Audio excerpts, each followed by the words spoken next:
Greetings, fellow classic TV fans. Today, I wrap up my third season of the Retro TV Radio podcast. I can't think of a better way than by chatting with a very special person. I'm referring to the lovely Dreama Denver, the loving wife of the late Bob Denver. He and Dreama were truly a love-at-first embrace romance. We discuss how they met and how happy their life was, even after being hit with the deep challenge of being the parents of a severely autistic child. Her stories will keep you riveted, as they did me. Dreama and Bob took on the challenge and still created something very positive with it. Real quick though, and before we get moving, I want to shout out a big thank you to you, all my followers, as well as my third season guests, and some folks who were a tremendous help at bringing you the latest season of interviews. If you haven't already, I ask that you please subscribe to the Retro TV Radio podcast and consider leaving me a positive rating and review. This is a no-cost gesture that keeps the machine running as I attempt to rustle up some more fascinating guests for Season 4.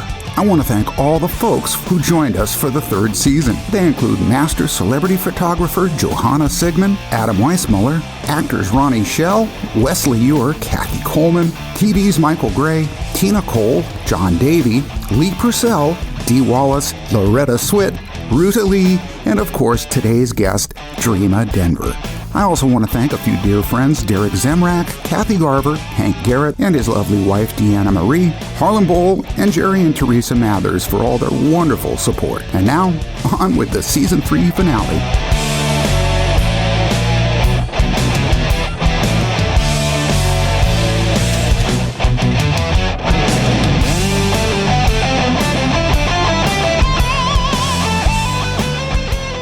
Ladies and gentlemen, please welcome to the podcast the multi-talented Dreama Denver. Hi, Dreama. Hi, Pat. How are you doing? I'm doing just fine, just fine. You know, I never seem to find enough words to describe my guests with the introduction, but I thought that probably covers it. Multi-talented. Oh, well, thank you. I really appreciate that. You know, but it's funny in my lifetime. I have been able, I was thinking about this the other day. I've been able to go back to my high school self and think about what she loved and the things that interested her. And all of those things, I have, two main things I have been able to do in my lifetime. I mean, to me, that's pretty remarkable.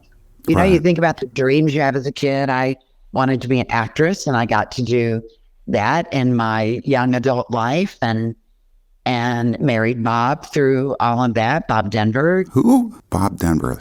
That rings a bell. Some distant memory. And I got to, you know, I loved writing, and he thought I was a good writer, and kind of encouraged me to do it and challenged me to do it, and I did it, and now I have award-winning children's books, and you know, that's pretty remarkable when you think about it. That I feel very blessed that in my life I got to do, you know, the two things that were the biggest and most exciting things in my little 16-year-old brain that I could have done. Well, and you're still moving and shaking. I mean, I know you've been traveling around and doing autograph shows and public appearances and all that goes along with it. And I just wanted to also, before we get too deep, I wanted to thank our mutual friend, Kathy Garver. Oh, there's nobody. The Energizer Bunny, Kathy Garver, is that the one? Yes. Now, she never stops. I am eating her dust all the time. I want you to know, the woman never stops. But yes, thank her for this. Well, you know, what's funny is that I've got to believe at some point in our preliminary conversations or texts that I had told you that I called her the Energizer Bunny. Is that right? That's where I got that from. Oh, good. You don't think I came up with that on my own, do you? No. I would have get thought all the credit for that one. I was going to say that would have been really ironic, but definitely a good description of our Kathy. 'Cause I know. Amazing. And of course, she had nothing but wonderful things to say about Dreama Denver. And I just thought, oh, here we go. We got to talk. That's so sweet. I love that. I think we all kind of, you know, look out for each other. And when we find nice people like you and and you're looking for interviewees and all of that, we are, I think, right there recommending each other because we really, honestly, all do adore each other. We just adore the times we get to be together, and we just go from there, and we're in each other's corner. And that's such a nice thing to kind of lean on and rely on. Isn't it true? Isn't it true? You're hopeful. Mm-hmm. I know that, again, like you, she's just constantly moving and shaking somewhere. You may be, well, let's say, wait a minute. I called Ruta Lee the Energizer Bunny Mach 2. So I think... She is also, what a woman she is. I met her for the first time last year in 2022 and was completely blown away by her. Yeah. She is glamorous, and she is old Hollywood, and she is charming and lovely to everybody. I was just blown away. She's pretty spectacular. Oh, that's a word. I mean, that's the word. I would have said if she would just be a little more opinionated, we'd be in there. And she doesn't hesitate to tell you it either. No. You have to love that about her. I mean, I love people who say what they mean and mean what they say, and she certainly does. Yeah, and can back it up too, which it's all for the good of others, kind of along the lines of what you're doing, which we're gonna get to. Dreama, you've probably never been asked this before. I'm guessing. Should I be afraid?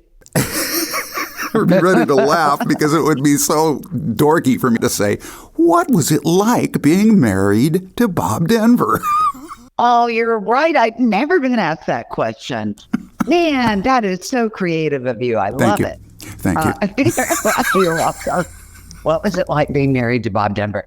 Well, it was very different than people would imagine because honestly, Pat, believe it or not, Bob Denver was not really Gilligan, Yeah.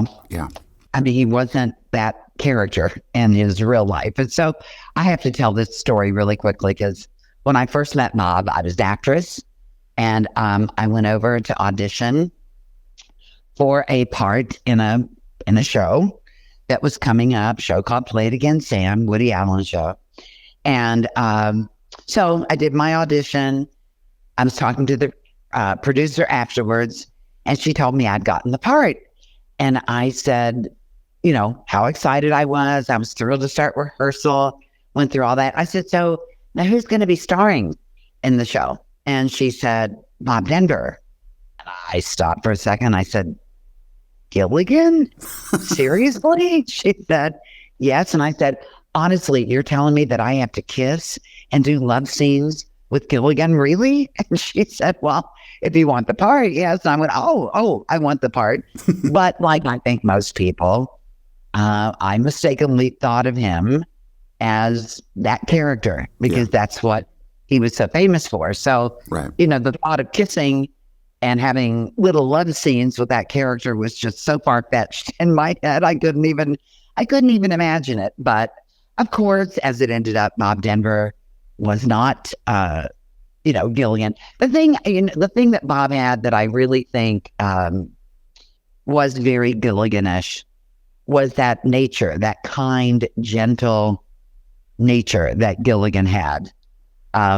Certainly, Bob had that. That was a part of Bob's personality. But it was, when I think back on that, and the first time we met and how the chemistry was just, whoa, over the top. And, me thinking, Gilligan, really? I got to kiss him?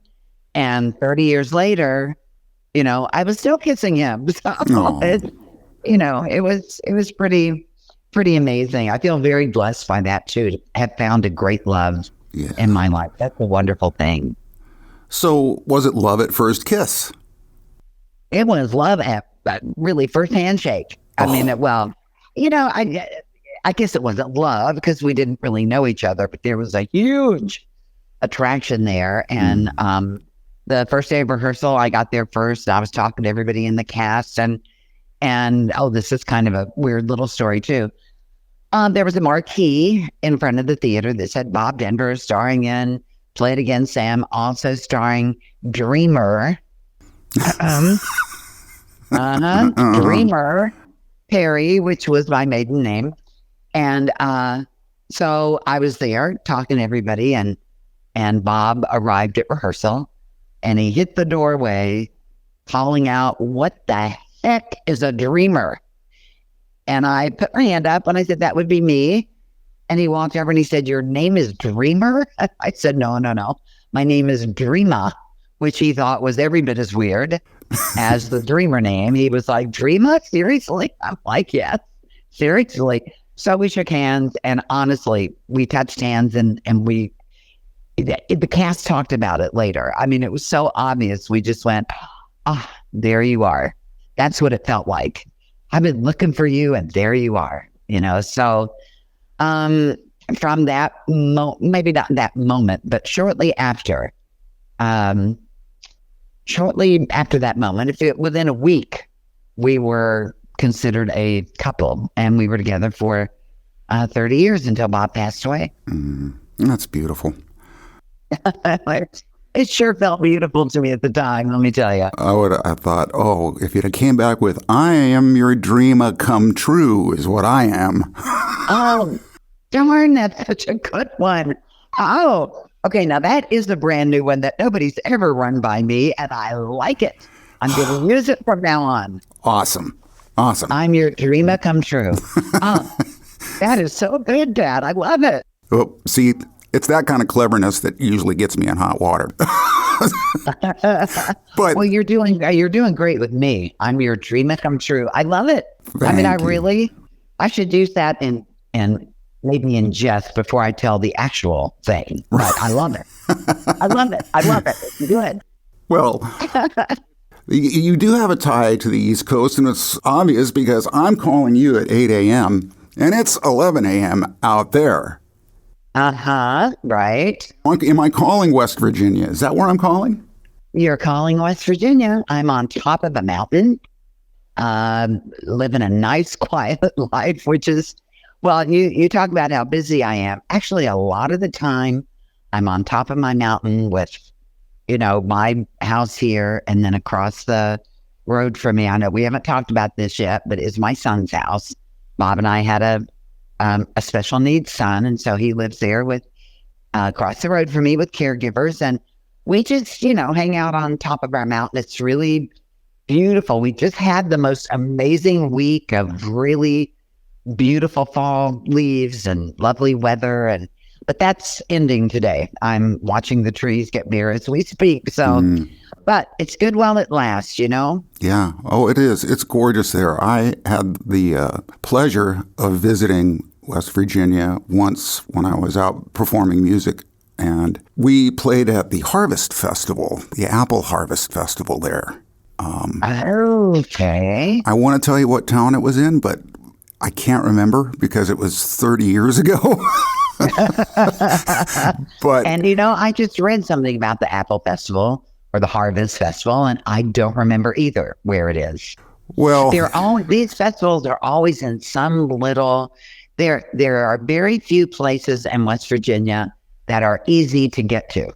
They're right. just usually not easy to get to, and so there are these little festivals, or not little festivals. These festivals are always in towns that are not easy to get to. So I'm pretty sure that the Apple Harvest Festival is probably not an easy one to get to either. That's one thing I do remember. Was it hard to get to? One being the drive from the airport to where we were going, and it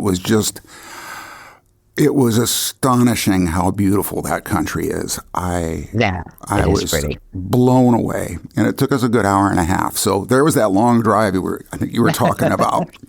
Was it little 2-lane windy road? Oh, yes, through the mountains. And, the other thing I remember was that we played 2 shows at this event, and one was during the day out on a tarmac at a military base on a flatbed truck, and it was 22 degrees outside.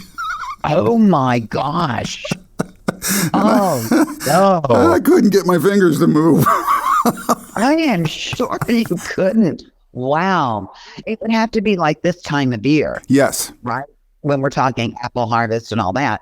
Yes. So that had to be a particularly cold 22 degrees. Oh, my goodness.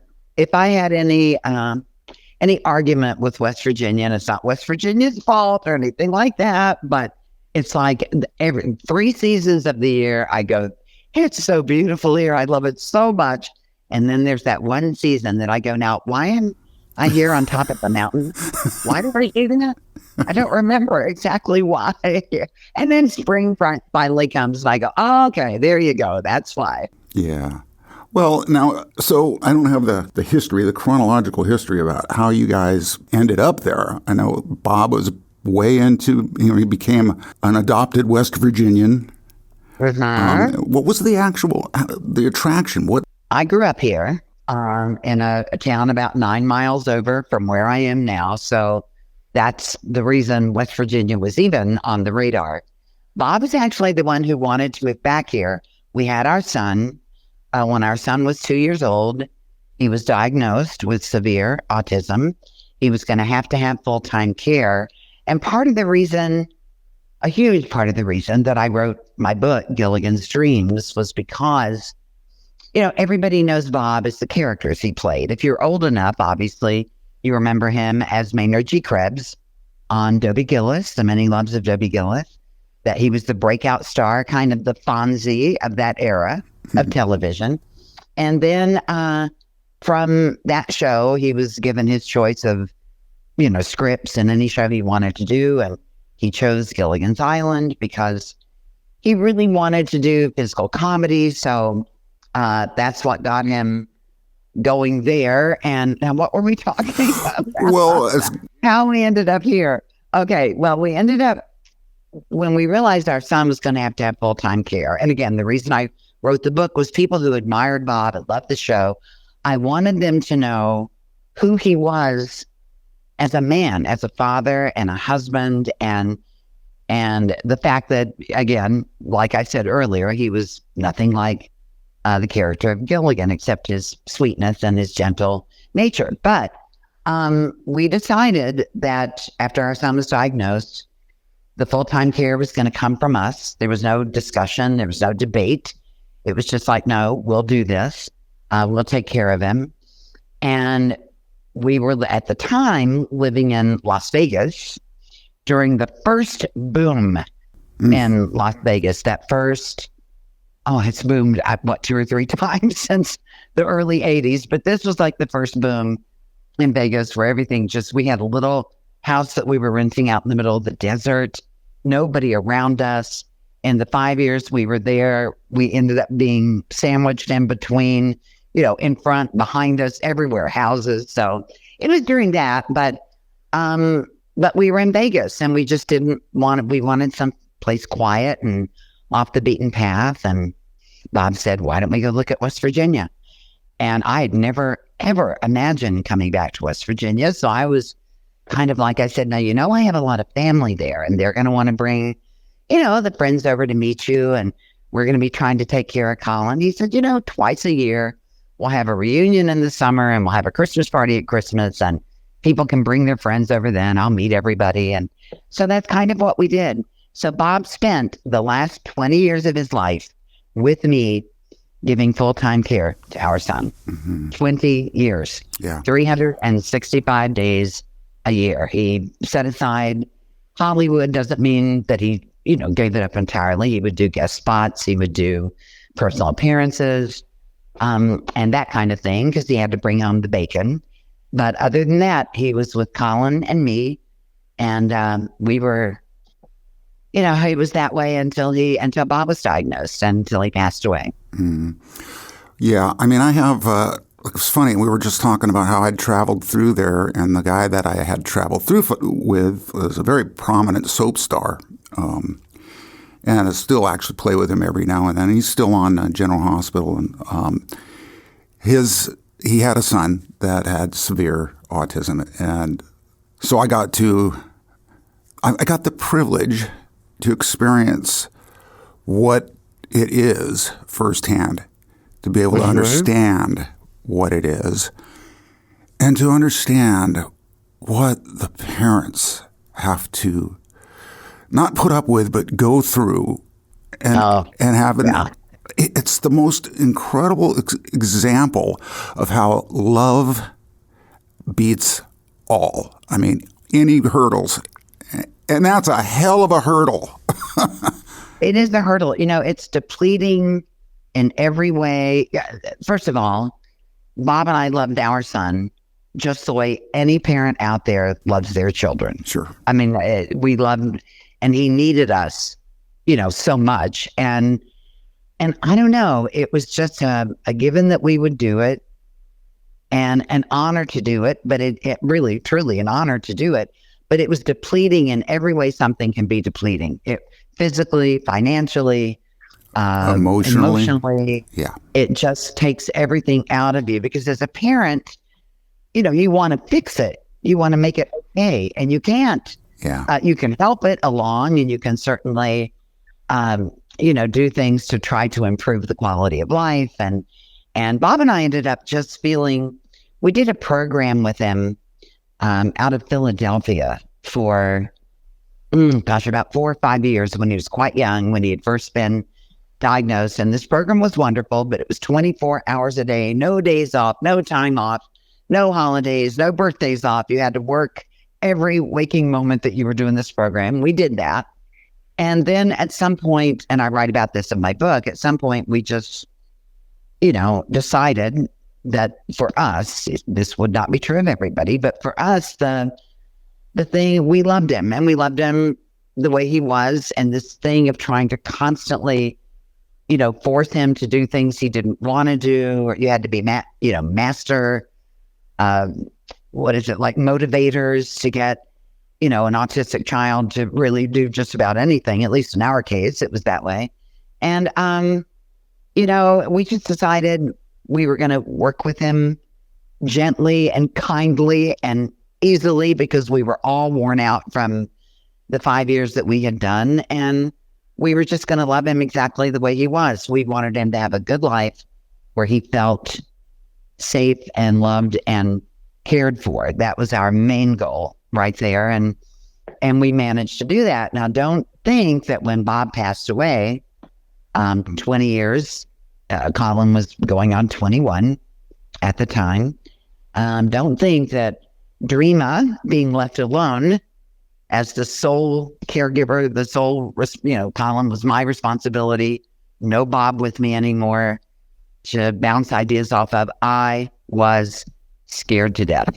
Yeah. I was so afraid, and literally sent me to my knees, literally, on more than one occasion. I thought I can get teary right now talking about it all later. I just thought, I'll never be able to do this. What am I doing? I can't do this, Lord. I can't do it. But then somehow I did. I don't know how. Even now, I sometimes think about, and I think, how have I made it 18 years by myself without Bob, But God put some great people in my life, and Colin has caregivers who have been with him, who came to us when we finally decided that we were going to give up control and we needed help. We couldn't keep doing it. A doctor recommended a young man who came to us, about a year before, maybe a year and a half before Bob passed away. And he has been with Colin all these years. He's been with Colin for 20 years. Wow. Now, what a blessing is that? I mean, really. Yeah, especially if Bob knew, not long before he passed away, but he was aware that you'd found a good match. Yes, he knew that we had found a good caregiver. And in the intervening years, I have the one that's been with them the least amount of time has been with him now 13 or 14 years. So I have been, and I mean, I don't even know how to say thank you for that, because as a parent, that's all you want is somebody who will truly care about your child, truly care. And these people have been with him a long time. They know him.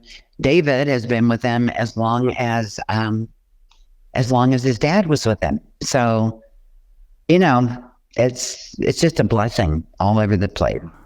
I know. I mean, it's like a real tough break that still you can look at as a blessing because you've got somebody that knows him.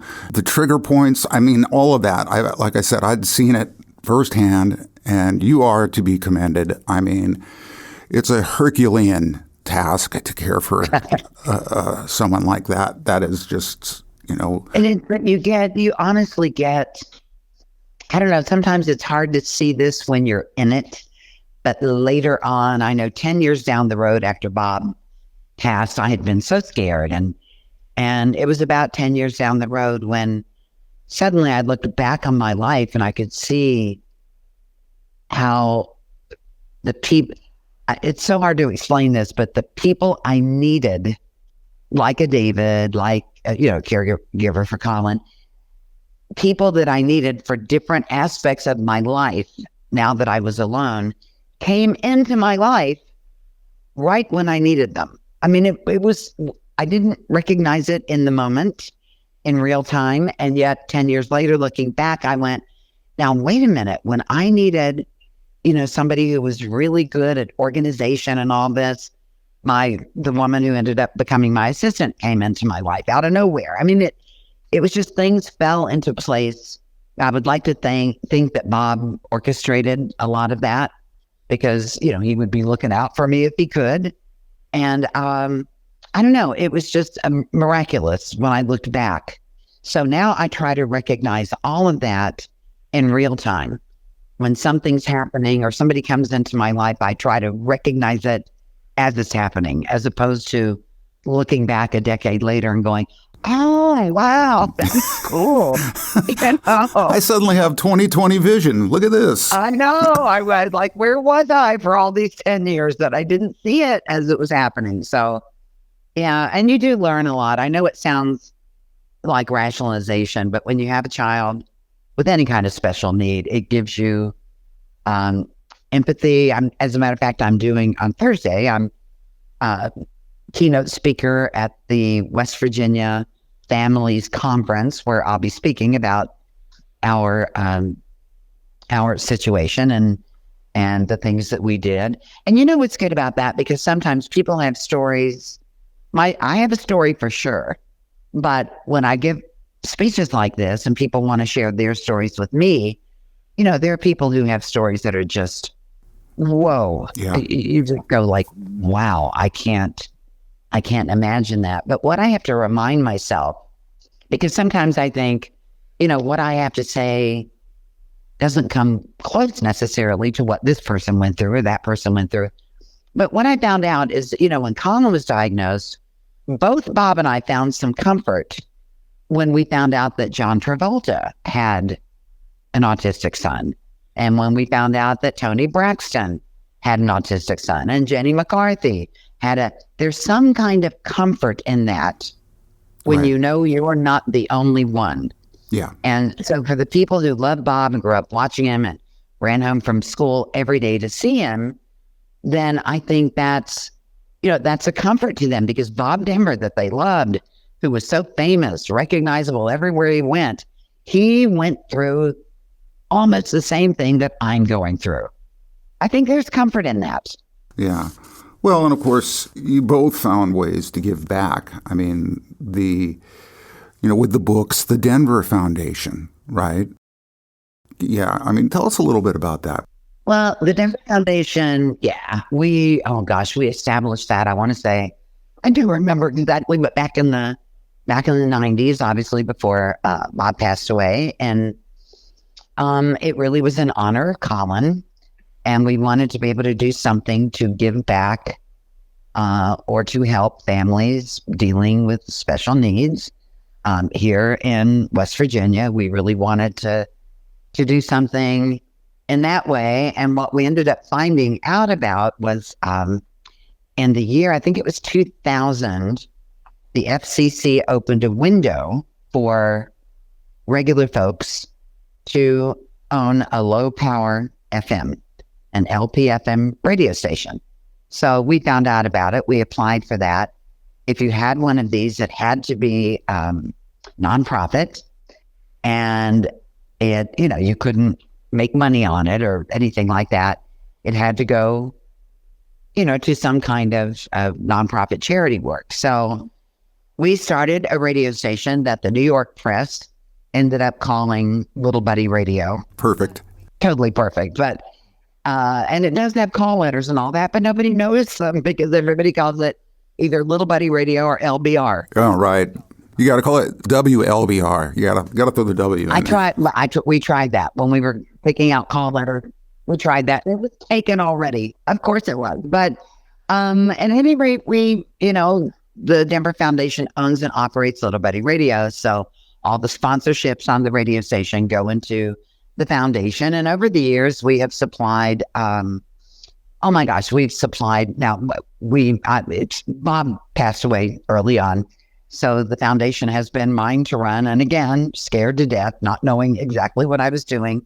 So the foundation has never been a rich foundation, but it has been able to supply iPads to even adult, like my son,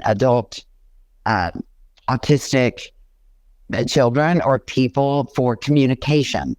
Because, there are apps that you can download that if they're nonverbal, like my son, then they can show you things on apps, what they want to eat, or they can make different choices. So we've been able to do that. We've supplied things like bathtub chairs when an autistic person has gotten too big and too heavy for mom or dad to pick up. We've done specialized wheelchairs and all kinds of things like that. And that has been very, very gratifying. And then that led to, now Bob was not alive for any of this, but that led to me starting the first sanctioned honor flight in the state of West Virginia. And for anyone who doesn't know, Honor Flight is a national program that honors our veterans. It was started to honor World War II veterans.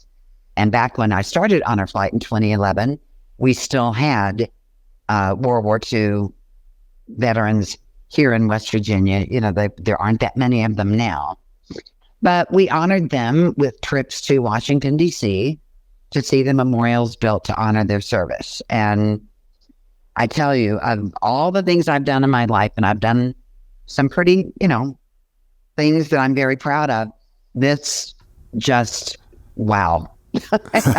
I don't even know how to verbalize it. It's just the most gratifying thing. I think like a lot of Americans, I was kind of a regular, I love our military. I'm so glad they protect us. And they do, just sort of a surface appreciation.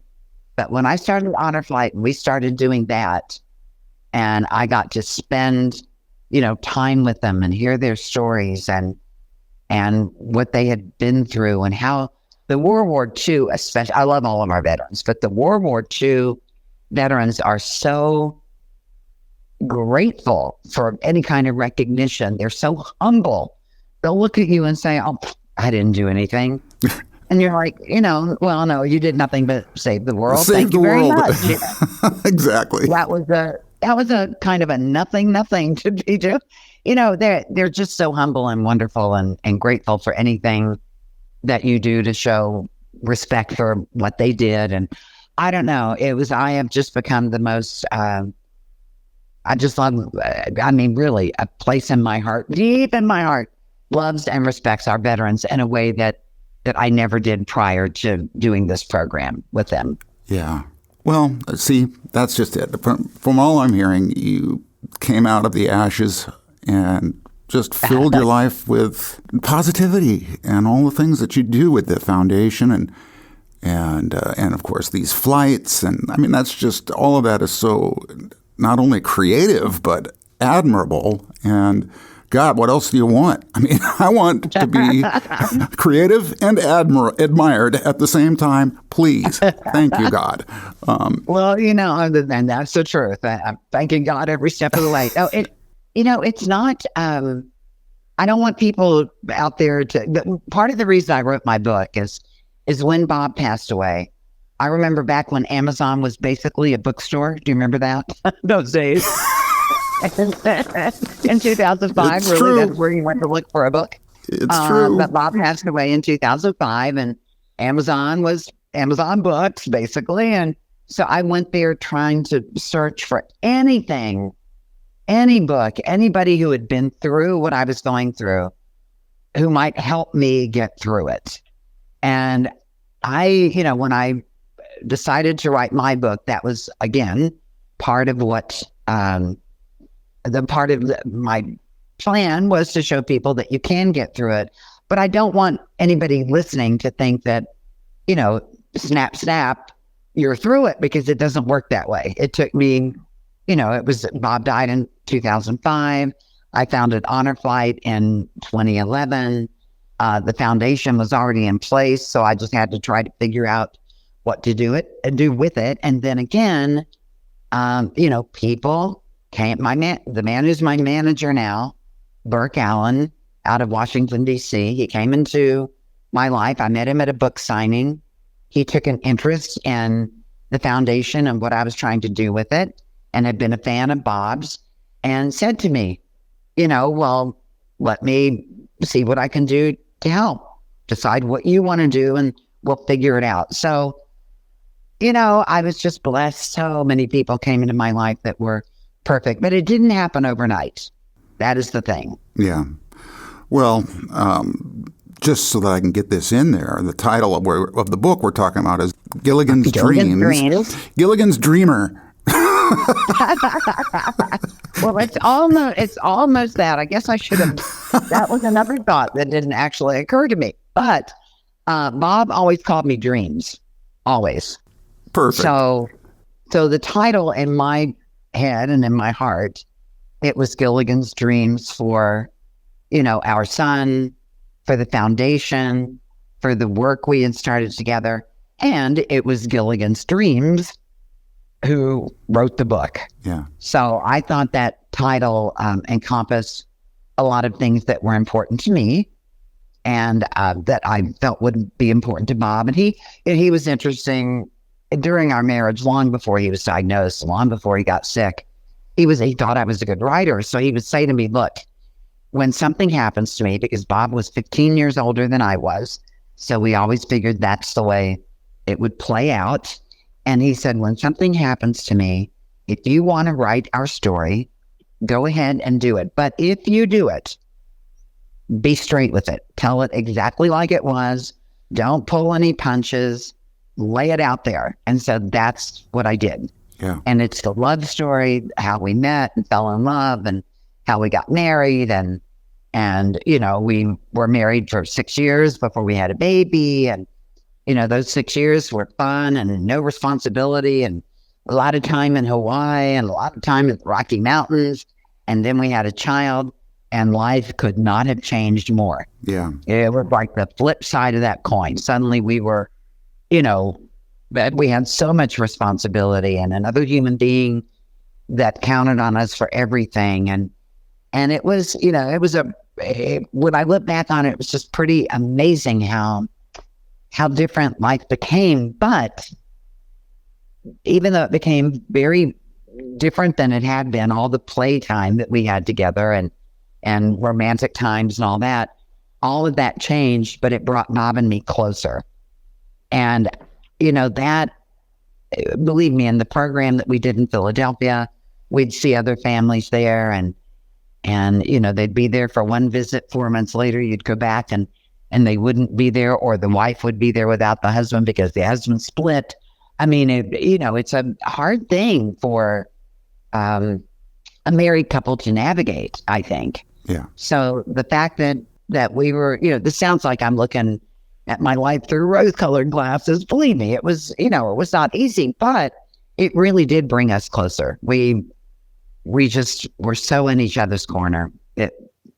We had a great love story, and that's what my book is. It really is a love story about surviving all kinds of hardships, like the diagnosis of a child, the death of a spouse. But it's uplifting, I think. People tell me it is, and that's what I wanted it to be. So it's the other side of the island, folks. Yes, it is. I love that title. I wanted to go with just that title, but everybody felt, obviously, that for marketing purposes, Gilligan should be in the title somewhere. Yeah. But I love the other side of the island because that's what it was. Right. Yeah, and I mean, the products, looking at your website, are just fantastic. I mean, I'm loving the shirts, big time. Oh, aren't the shirts the cutest things ever? Absolutely. I'll be throwing pics up of this because I also do a video slideshow version of these. I play audio on my podcaster channel, and then I post it on my YouTube channel with photos. So we'll get some pictures up of your fantastic merchandise, the books, Four Bears in a Box, the children's writings you did. All of my books are, well, now I'll tell you a very quick story. I'll try to make it quick. I'm pretty chatty. Take your time. I'm loving this. Okay. But back when, when Colin was growing up, he was probably 14, 15, 16 during this particular time. He loved Dr. Seuss. To this day, he still loves Dr. Seuss. And so when I tell you that I read every Dr. Seuss book thousands of times, I'm not exaggerating. And that was because, autistic people are often not real affectionate. That was certainly the case with our son. I don't want to say across the board it's always that way, but they're not normally, I don't think, affectionate. But Colin, boy, when it came story time, he would snuggle up with me and let me put my arm around him. He'd snuggle in and listen. So I would read endlessly because that was the time that I really got to share, affectionate moments with my kid. So it was very, very special to me. And so Bob came in one night and he said, honey, I think you should write a children's book. And I said, oh, you do you? Okay, good. I'll get right on that. And he's like, no, I have a title for you. I think you should do it. And I said, okay, well, what's the title? And in this case, he said, Four Bears and a Bag. And I said, Bob, what would four bears be doing in a bag? And he goes, that's what you got to figure out. And that was so Bob. That was so Bob. And I said, okay, all right. So I was challenged then. I had to do it. And so it took me about 6 months in between taking care of Colin and all the things we were doing with him. It took me about 6 months. And I had, typewritten pages of Four Bears in a Bag. And Bob read it. He liked it. And of course, Colin at this point was 16, 17, getting more difficult to handle, more challenging. And so we put the thing away and didn't look at it again until 2018. And I was cleaning out a drawer and I came to this manila envelope that I opened and pulled it out. And it was not only the typewritten pages of the book that I had written, but it was also one night watching TV, Bob has sat down and sketched what he imagined the bears would look like. And I had tucked that in between the title page and the first page. And so I was looking at it going, this story is really kind of cute. And now I have a manager. Okay. So I called Burke and I said, I've written a children's book. And he goes, when? And I said, like 18 years ago, maybe 16 years ago, 20 years ago. And he's like, okay. So anyway, he finds a publisher right away. And I send the book, the typewritten pages to the publisher and ends up, and this was the greatest change in the world. It ends up that they call Burke and they say, the publisher, and they say, how would she feel about changing the title? Well, of course, I was emotionally tied to the title. Bob had given me the title. Right. And I was like, what do they want to change it to? And they said they want it to be Four Bears in a Box. Because now, brown paper bags aren't people don't even know what those are anymore. And it would be nice, if they knew what you're talking about. And I was like, well, let me think about it. And honestly, as clear as day, I'm not kidding. At some point when I was thinking about it, I could hear Bob's voice going, honey, if they think the book is going to sell better with the bears in a box, put them in a box. And I could just hear him saying that. He would be like, whatever's going to work, So I agreed to do it. And the story became so much better even than it had been, because anybody who's ever had a child in their life knows that children love the box more than whatever came out of the box. Yeah. My cat is the same way, for sure. Exactly. Now, I don't know if your cat pretends that it's a ship or, a spaceship or anything like that, but in the book, the box in their imagination, it's all about good behavior. When they're good bears and they mind mom and they do their chores, then the reward is a great big cardboard box in the garage. And in their imagination, it becomes all kinds of things. And my favorite thing is it becomes a hot air balloon in their imagination, and they fly over Gilligan's Island. So that piece of art is so cute because you see Gilligan waving up at them as they go by. So the second book, which I know you're looking at the picture of, called Four Bears in a Box Back to the Beach, they, after hibernating all winter, they're looking for an adventure, and they go back to the beach where they saw the man in the red shirt to try to find him. So I thought, what I really want to do, the young kids may not know the Gilligan character in the book, but the parents and the grandparents will. Yeah. And then that gives the parents and the grandparents a chance to say, okay, you see this little character in the book, this little Gilligan character? We can watch him on TV. Just sit back and you'll hear a tale. Oh, I need to just take you on the road with me. That's all. Because you're just coming up with such great things but really, so it's, that's wonderful. Those two books have won all kinds of awards, and I'm really proud of them. I love to honor Bob's memory in them, and it's all good. Yeah, it is. And that's what you've done. Like I said, come out of adversity, a phoenix rises. That's it.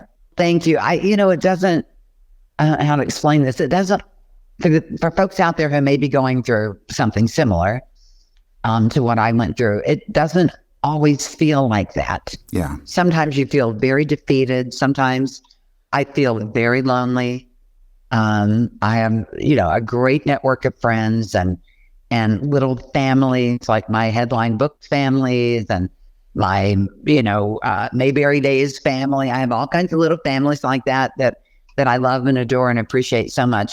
But it isn't still 18 years later. It's not always easy, but you just have to keep plugging away, and you have to try to find, I know for me, finding ways to honor Bob.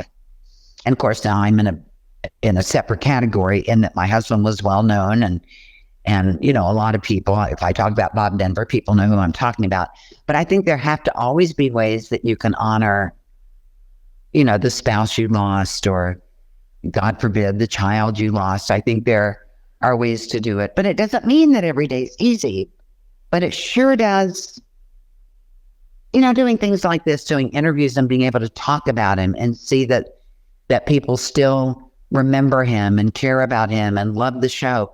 That is very comforting to me. Very comforting. Well, it's true. Present company included. I mean, I was a huge, huge fan. Yeah. The funny thing is, just really kind of jump off subject, even though we are on the same subject, and we'll stay there. I was going to mention something to you, and because I was very curious if you'd ever heard this before. Okay. The theme song, okay, which I kind of just haphazardly started a few minutes ago. And no, I'm not going to sing it, folks. Sorry, don't want to ruin your day. But it's funny because I saw in some of the pages on your website, which by the way is bobdenver.com, folks, and it said, now at risk for getting that song stuck in your head again. And I've had, as a musician, I've been plagued with having songs get stuck in my head that really just out of nowhere, or I'll hear one bar and there it is for days. Uh-huh. When I went to the Musicians Institute in L.A., in the late 80s, I had a teacher there that was very into the mind thing regarding music. And he was teaching a class and said, so, and then you do this, and then you do that, and then you got that song stuck in your head, right? And he says, and by the way, do you know that there is a cure for getting a song out of your head?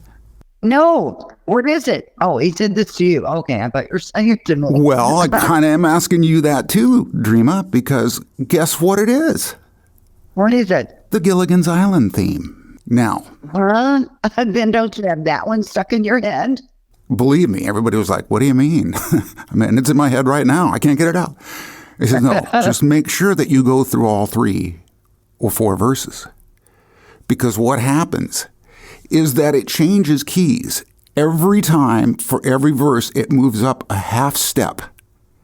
From the original key, it moves up a half step. And then it moves up a half step. And then up a half step. So that the mind can't pinpoint a specific key of the song. And I thought, well, that's profound. Well, I'm here to tell you, Dreama, it works. No way. Really? It really does. I can't say that it works every time, but, you know, it was such a profound thing to learn that I had to try it. And sure enough, because you can't, your mind wants to have the key of the song. You know, most songs, a lot of sons, like, matter of fact, I'm learning to play Downtown. And that song is famous for its one key change. It's half step change, which was literally just bring the song from a usual spot to another place that's more interesting or gives it a build. Are we talking Petula Clark, Downtown? Yes. Okay. And again, with the theme from your husband's show, it changes keys. If I'm not mistaken, I should know this because I brought it up like a dork. It changes keys at least 3 times. I didn't know that. And the thing is it's not a normal, not what they call a transitional modulation. Oh, people are thinking, man, Pat knows his music stuff. I was just thinking that myself. Okay. But a transitional modulation is a whole step up from the key you're in. So if you're in A, it's B. But what Gilligan's Island did, taking A as an example, is it went from A to A sharp, to B to C, which are all half steps.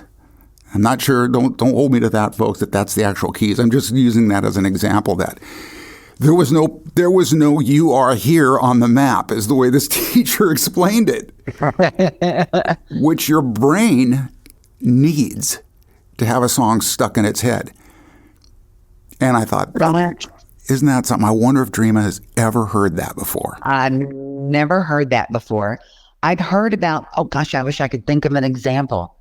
And I cannot think of an example right now, but every once in a while on Facebook or Instagram or something, it'll go around that there are songs. Oh, see, I don't know musical terms. That whatever the rhythm is of Gilligan's Island, I guess that's what I mean. Yeah.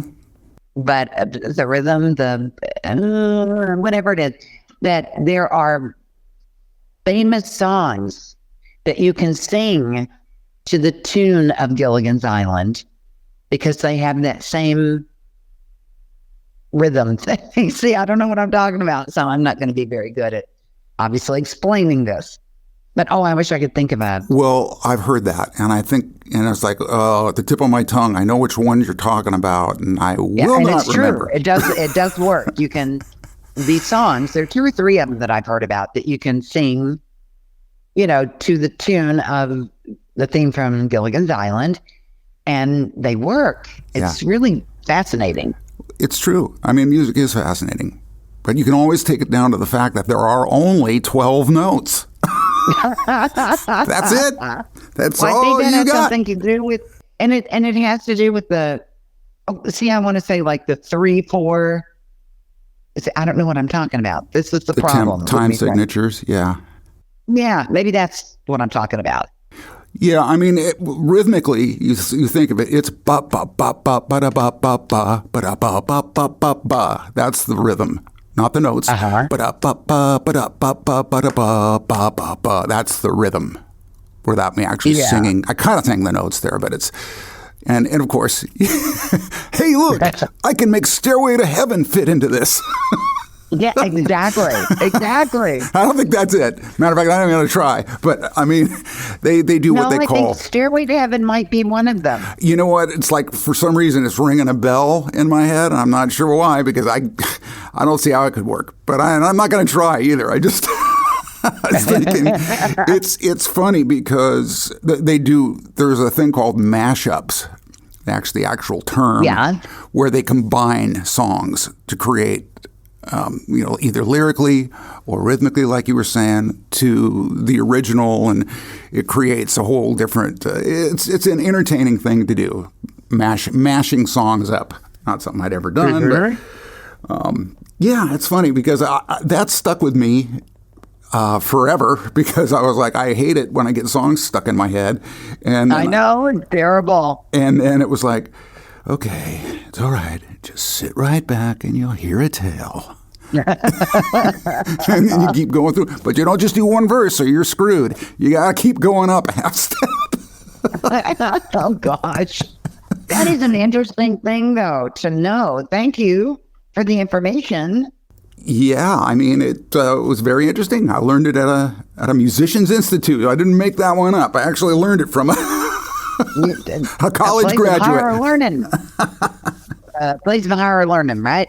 Exactly. Well, my gosh, Dreama, it is just such a pleasure getting to know you.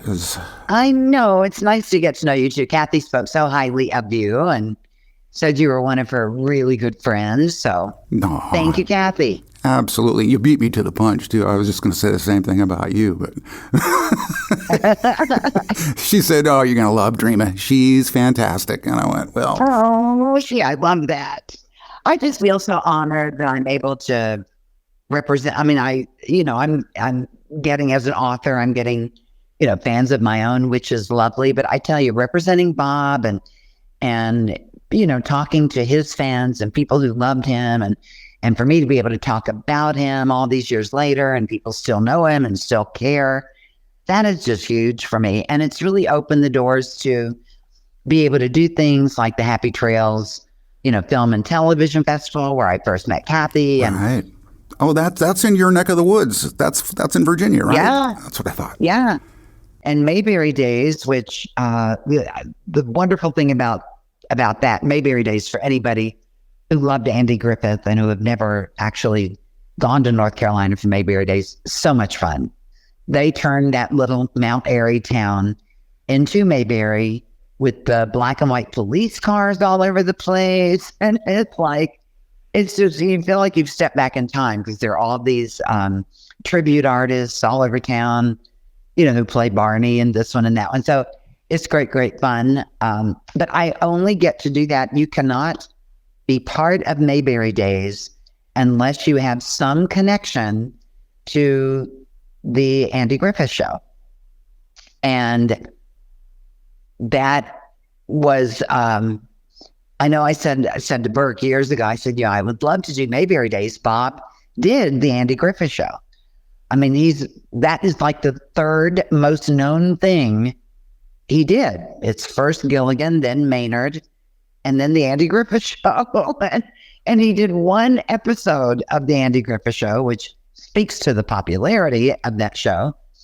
And because he did that one episode, then I am able to be part of the Mayberry family. I can't tell you. So Thank you, darling. He has really opened doors for me and allowed me to meet people and become part of things that just mean the world to me.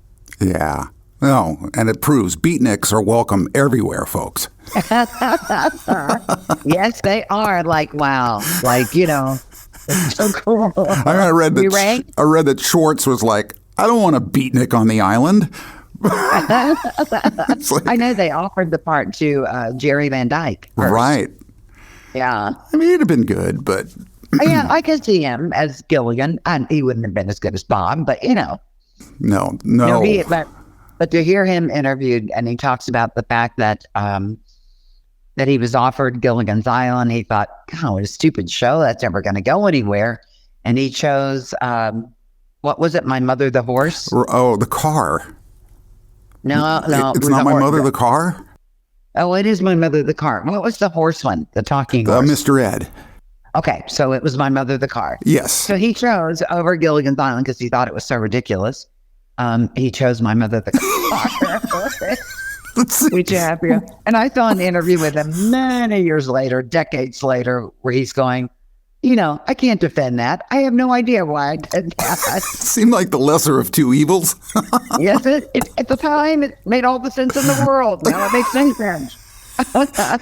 Chitty chitty bang bang. It was rocking at that time. My brother did that, so I'll do this. I don't know if that exactly. Strange correlation there that I just made up, but who knows? But anyway, it worked. Somehow it worked. I'm not sure how, but it did. Well, that's it. Dreama, you help tie things together, obviously. That's just talking to you. I'm like, wow, everything connects. Well, and speaking of connects, are you headed out again to do some more shows soon? I'm heading out on Thursday. I'm heading to Canaan Valley Resort and the northern part. I don't know if it's in the eastern panhandle. I've never driven there before, but it's here in West Virginia. Beautiful resort, they tell me. I'm going to be the keynote speaker at the West Virginia Families Conference, where I will talk about some of the things we've talked about today. Then I'm home for 3 days, I think it is, and I head to Charlotte, North Carolina to do the Southern Christmas Show. For anybody out there who, you're in California, so I'm sure you know nothing about the Southern Christmas Show, but it is a huge, big deal down in Charlotte. They do it the 10 days, they do it for 10 days, ending, I think, like the beginning of the week of Thanksgiving. So I'll be down there for that, and I'll be there with my books and the cute T-shirts and the bobbleheads and all those things, the Gilligan bobbleheads, which are pretty cute, I think. Oh, yeah. I'll be down there with all of those things with Headline Books, my publisher. So that's going to be fun. And then somebody has to do it. So I took I took one for the team on this one. For people who know about the Greenbrier Resort in West Virginia, which is world-renowned, beautiful, beautiful resort. I'll be doing a book signing there 2 weeks before Christmas. And then I have some time off, I think. Oh, maybe like a couple days?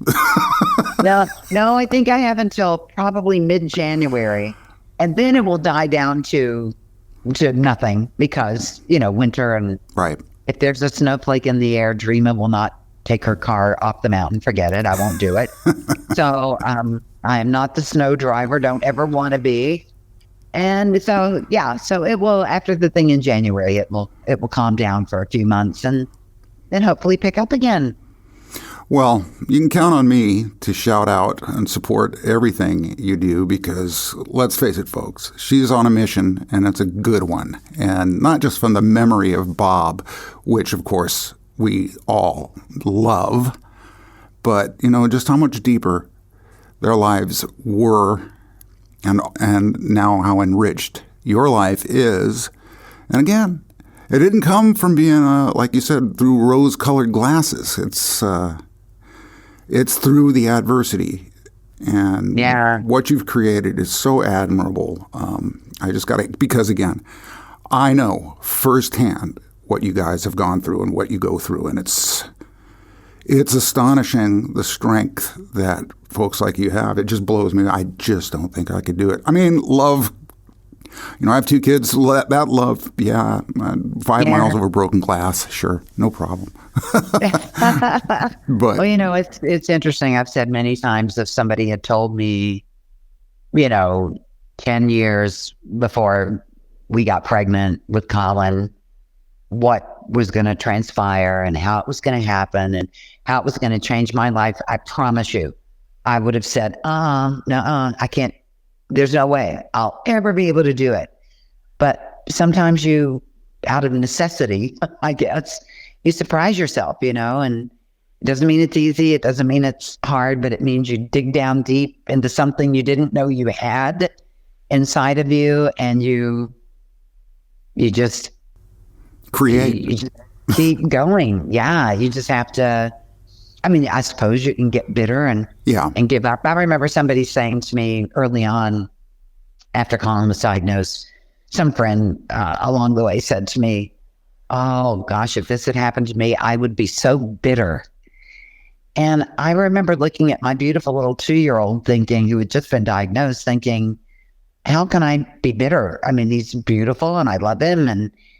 And I don't know, I made a very conscious choice to never allow myself to become bitter. It doesn't mean that I don't feel like I've missed out on, things, the first day of school and the prom and graduation and all these things I didn't get to experience with my son. And my son's nonverbal. I've never even had a conversation with my son, which breaks my heart sometimes. I mean, it doesn't mean that things don't still break your heart, but somehow you just keep going. This is what God gave me, and there's a reason for it, and I am going to do my best to make the most of any opportunity to show people that you can, you can live through it. You can survive it and even thrive, which I know is very cliche, but still you can do that. So, yeah. Well, what an inspiration. That's what you are. That's what you are, Dreama. Dreamer. Oh, thank you. Thank you. What's a dreamer? There you go. What the heck is a dreamer? What is that? We've been talking to a dream of a person, Dreama Denver. Thank you, Pat. That's so sweet. Thank you. Hey, again, thank you so much for joining me. I know everybody's just going to devour this interview because you've just got so many wonderful things to say and to talk about, and it's just so meaningful.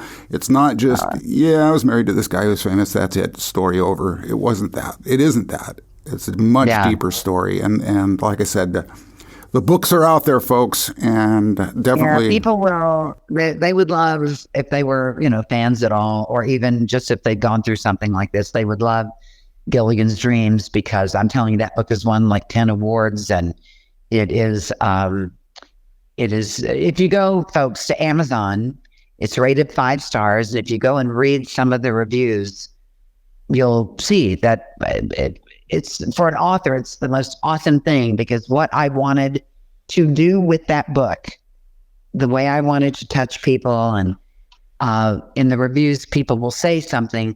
Like, one big thing I wanted with my book was for it to be, I wanted people reading it to feel like they were sitting across the table from me having a cup of coffee, and that we were friends, and I was telling them, this story.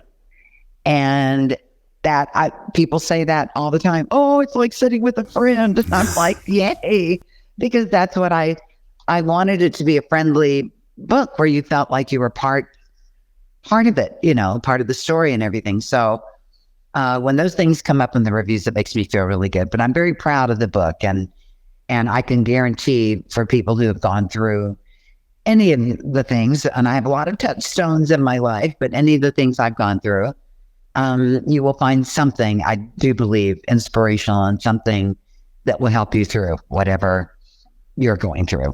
Yeah, well, absolutely. And what we've also discovered is that Gilligan, we'll use his real name, Bob, has really good taste. Agreed? Thank you. He would be very proud to hear that. He really would. He would love that. Thank you so much. Well, it's been my pleasure, Dreama. And thank you again. And hey, have a wonderful holiday season, and sell some books and some bobbleheads. Okay. And I mean, when I have a new book coming out again, do I let you know? Please. Please. You come on and talk again. Yes. Absolutely. I have a third bear book that should be coming out in 2024. Wonderful. So, yeah. Well, thank you again, dear one. I really appreciate you being with me. Well, I love being with you, and I can't wait till we do it again. Thanks, Dreama. Okay, bye, Pat. There you have it, another Retro TV Radio season in the books. Be sure to check out bobdenver.com to learn more about the Denver Foundation, Little Buddy Radio, and Dreama's upcoming personal appearances. Also, be sure to browse the online store there. You'll find some incredible gift ideas for the Gilligan fans on your Christmas list, including the wonderful books we spoke about in this interview. Also, join Dreama's online community by clicking the links I've included in the description, and tell her Pat sent you. Here's to all of us having a safe and joyous holiday season. And speaking of seasons, I should be back soon to kick off my 4th. So until then, this is your host, Pat McCormack, and thanks for listening to Retro TV Radio.